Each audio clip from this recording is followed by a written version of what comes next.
In our first tutorial on autocoding, we looked at autocoding word transcripts, basic text files. In this one we're looking at autocoding audio or any media file.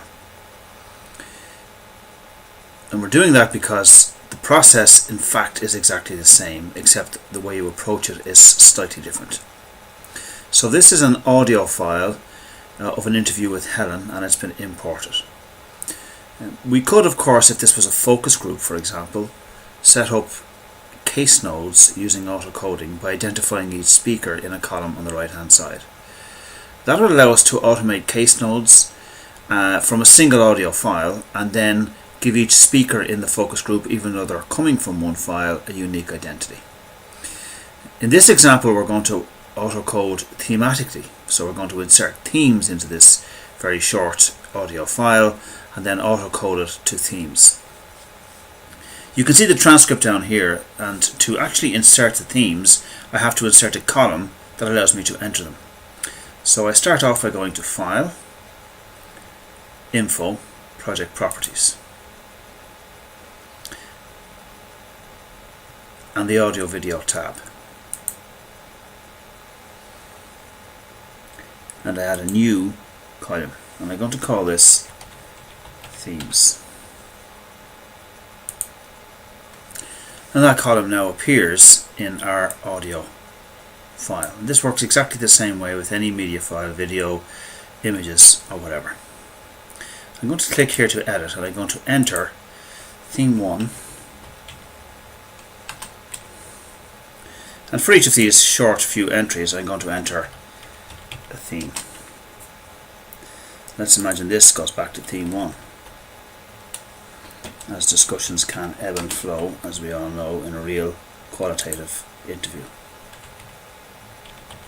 So theme 2, and finally theme 3.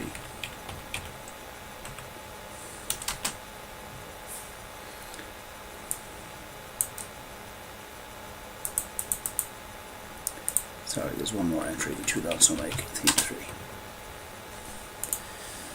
And that's our audio now ready for autocoding.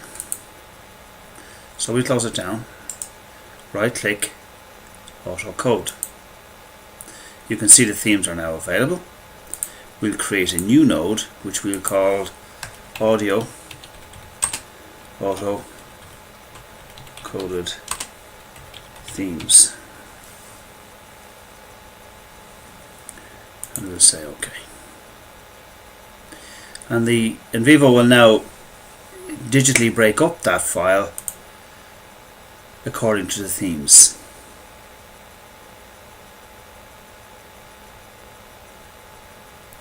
And there they are.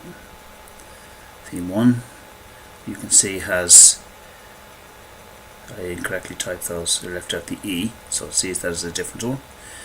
Theme 2 and Theme 3 both have 2 entries each, and Theme 1 obviously is the same as this one. And this often happens in a real study because transcribers will make mistakes in transcribing the theme.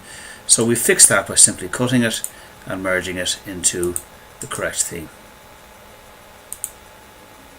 So if there are any inconsistencies in the way we enter the themes, we can see now that there are 2 entries. Even though they didn't come up in those orders, the themes may have been discussed back and by throughout the discussion, and yet, just like we did with the audio file or with the transcript of the word file, we also have the same process. It's absolutely identical using audio.